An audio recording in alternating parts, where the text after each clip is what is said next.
তো বাজারে অনেক প্রকার নেবুলাইজার মেশিন আছে, অনেক বড় মেশিন আছে, অনেক ছোট মেশিন আছে।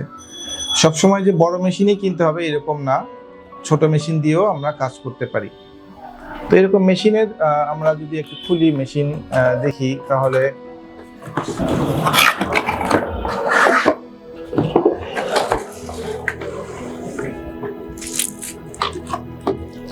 মেশিনের কিছু পার্টস, এটা হচ্ছে মেইন মেশিন। এখানে কারেন্টের সঙ্গে লাইন লাগানোর জন্য একটা তার থাকে।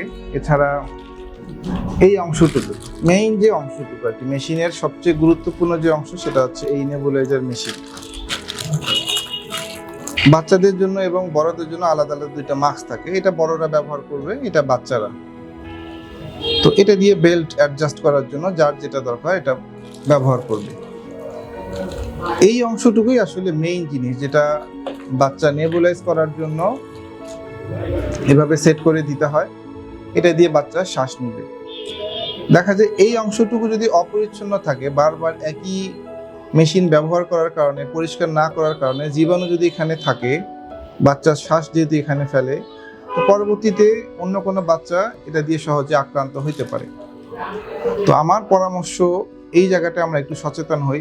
এই অংশটুকু, মেশিনের এই অংশটুকু আলাদা কিনতে পাওয়া যায়। এই অংশটুকু, এটা যদিও মেশিন, পুরা মেশিনের হয়তো অনেক দাম, কিন্তু এই অংশটুকু আলাদা পাওয়া যায়। সম্ভব হলে এই অংশটুকু আমরা প্রত্যেকবার আলাদা করে কেনার চেষ্টা করব। এই অংশটুকুর দাম প্রায় 200 টাকার মতো নিবে।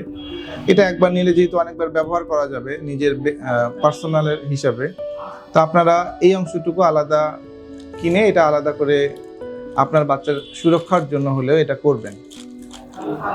এই সবাইকে অনুরোধ থাকবে, এই অংশটুকু যে কথাটা বললাম, যে সবাই এই ব্যাপারটা যদি কেউ না পারেন কিনতে, যখন বাচ্চাকে নেবুলাইজ করবেন, এটা যেন কমসে কম স্টেরাইল কোনো কিছু দিয়ে, হেক্সিসল হোক বা পরিষ্কার কোনো কিছু দিয়ে এই অংশটুকু ভালো করে পরিষ্কার করে তারপরে আপনার বাচ্চাকে নেবুলাইজ করবেন।